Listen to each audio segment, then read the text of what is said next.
ஒன்று பழனி பாபா காரணம், இன்னொன்று இந்த இயக்கத்தின் பெயர் சிறுத்தைகள் என்று இருக்கிறது, விடுதலை சிறுத்தைகள். ஆகவே விடுதலை சிறுத்தைகள் என்கிற இயக்கமும் அரசால் தொடர்ந்து கண்காணிக்கப்படுகிற பழனி பாபா என்கிற ஒரு தலைவரும் ஒரு இடத்திலே கூடுவது என்பதையே அன்றைக்கு காவல்துறை விரும்பவில்லை, அனுமதி மறுத்துவிட்டார்கள். அப்போது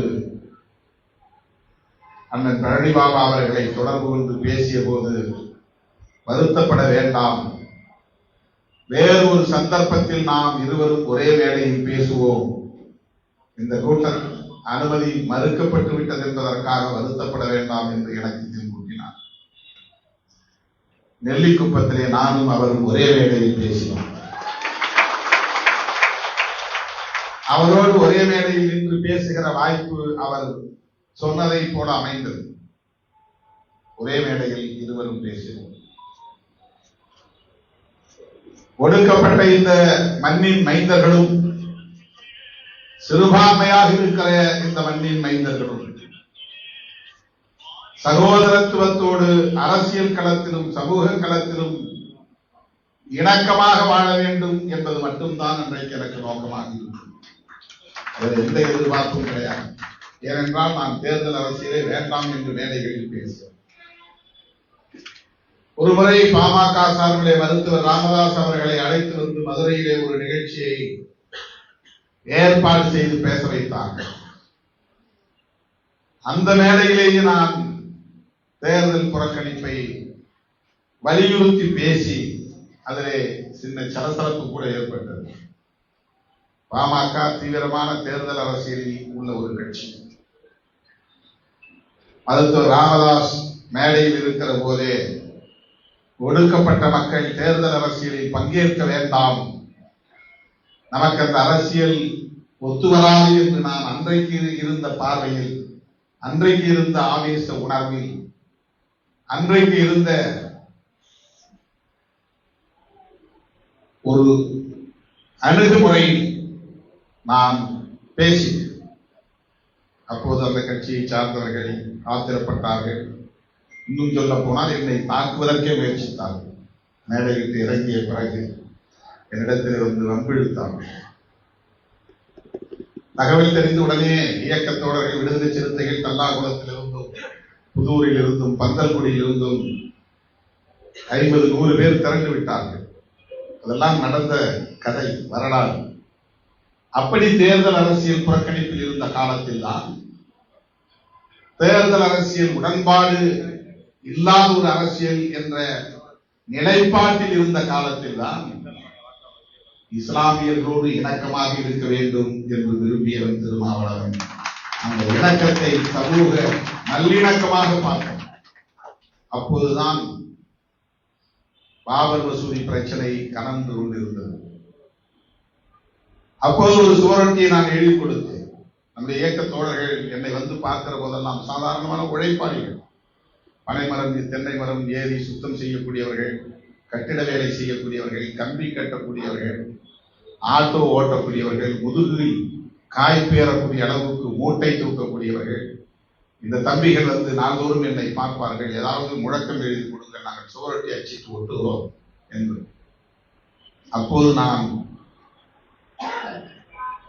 எழுதிய முழக்கம்தான், அன்று அனுமனால் எரிந்தது இலங்கை, இன்று அத்வானியால் எரிய போகிறது இந்தியா, ஐயோ தீ, ஐயோ தீ, ஐயோ நெருப்பு என்கிற பொருளில் ஒரு தலைப்பை போட்டு, அன்று அனுமனால் எரிந்தது இலங்கை, இன்று அத்வானியால் எரிய போகிறது இந்தியா என்ற ஒரு முழக்கத்தை நான் பாபர் மசூதியை இடிப்பதற்கு முன்பே எழுதி கொடுத்து, நூற்றுக்கணக்கான சுவரொட்டிகள் அச்சிடப்பட்டு மதுரையிலிருந்து ஊரக பகுதிகளுக்கு செல்லுகிற எல்லா பேருந்துகளிலும் நானே தோழர்களோடு நின்று அதை ஒட்டினோம்.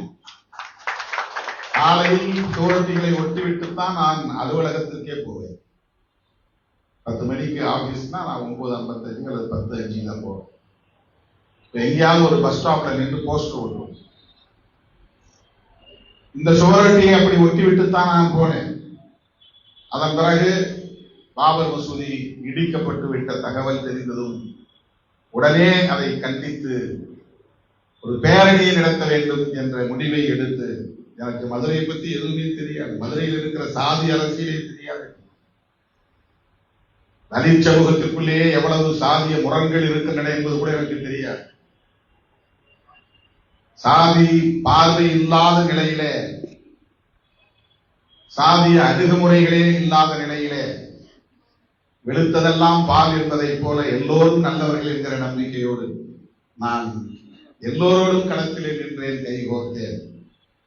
யார் மீதும் எனக்கு எந்த முரணும் இல்லை என்கிற அடிப்படையிலே என்னுடைய அணுகுமுறைகள் அன்றைக்கு இருக்கிறேன்.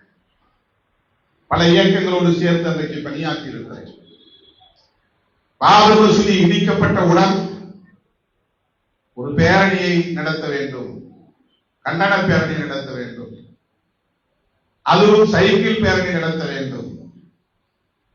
போலீஸ் பர்மிஷன் தருவாங்களா தரமாட்டாங்களா அதுக்கு நான் சிந்திக்கல. நான் ஒரு அரசு ஊழியரும் கூட. மதுரை வீதிகளில் அப்படி தெரு தெருவாக போனால் என்ன எதிர்வினைகள் ஏற்படும் என்பது கூட எனக்கு தெரியாது. எந்த இடத்திலே சைக்கிளை மதிப்பார்கள், எந்த இடத்திலே கல்லெறிவார்கள் என்று கூட எனக்கு தெரியாது. எது இஸ்லாமியர் பகுதி, எது இஸ்லாமியர் அல்லாதவர்கள் பகுதி என்று எனக்கு தெரியாது.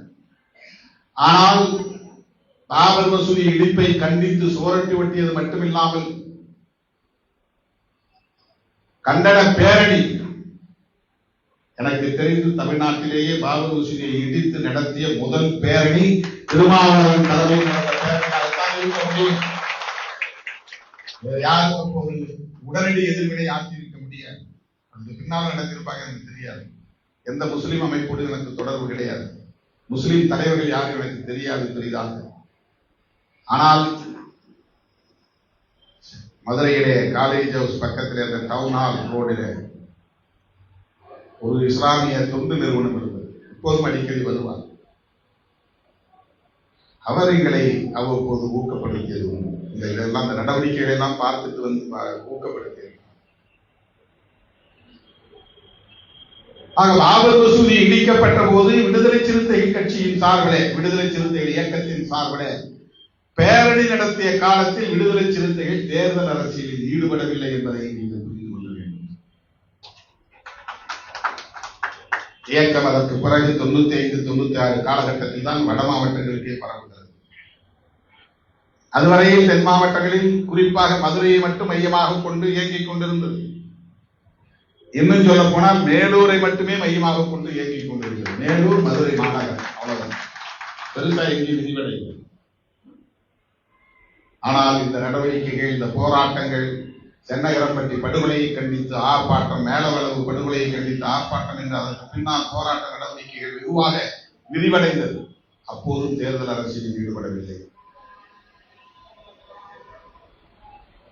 1997 பிறகு இந்த இயக்கத்தின் மீது குண்டர் தடுப்பு சட்டம் ஏவப்பட்டது. இவர்கள் பயங்கரவாதிகள், இவர்கள் நக்சல்வாதிகள், இவர்கள் நக்சல்வாதிகளுக்கு துணை நிற்பவர்கள், ஆங்காங்கே குண்டுவெடிப்பு நடத்தக்கூடிய நக்சல்வாதிகளுக்கு அடைக்கலம் தரக்கூடியவர்கள் என்று ஒரு பார்வை எங்கள் மீது விழுந்து, அப்போது இந்த அரசும் உளவுத்துறையும் எனக்கு கொடுத்த நெருக்கடி சொல்லனா நெருக்கடி. அந்த வயதில் அரசியல் பக்குவம் இல்லாத காலத்தில் எனக்கு ஏற்பட்ட அந்த மன அழுத்தம், மன உளைச்சல் வேறு யாருக்காவது ஏற்பட்டிருந்தால் தற்கொலை செய்திருப்பார்கள். அந்த அளவுக்கு என்னை சுற்றி சுற்றி சூழ்ந்து பின்தொடர்ந்து காவல்துறையினர் எனக்கு ஒரு அச்சத்தை, ஒரு பீதியை உருவாக்கினார்கள். என்னை கடத்தி கொண்டு போய் நள்ளிரவு வேளையிலே வைத்து என் வாயை திறக்க சொல்லி துப்பாக்கியை அப்படியே நான் வெடிக்கை செய்தால் உன் மூளை சிதறி போகும் என்றெல்லாம் என்னை மிரட்டிய நிகழ்வெல்லாம் நடந்தது. தோழர்களே, அந்த காலகட்டத்திலும் தேர்தல் அரசியலில் ஈடுபடவில்லை. அதற்காக சொல்லுங்கள். அவ்வளவு நெருக்கடியான நிலையிலும் கூட சிறுபான்மை மக்களின் நலன்கள் தான் இங்கே பாதுகாக்கப்பட வேண்டும். ஒடுக்கப்பட்ட மக்களின் உரிமைகளும் சிறுபான்மை சமூகத்தினரின் நலன்களும் மீட்கப்பட வேண்டும் என்பதில் எனக்கு ஒரு தெளிவு இருந்தது. ஏனென்றால் நான் புரட்சியாளர் அம்பேத்கரையும் தந்தை பெரியாரையும் மார்க்சையும் வாசித்துக் கொண்டிருந்த காலம், படித்துக் கொண்டிருந்த காலம், விவாதித்துக் கொண்டிருந்த காலம்.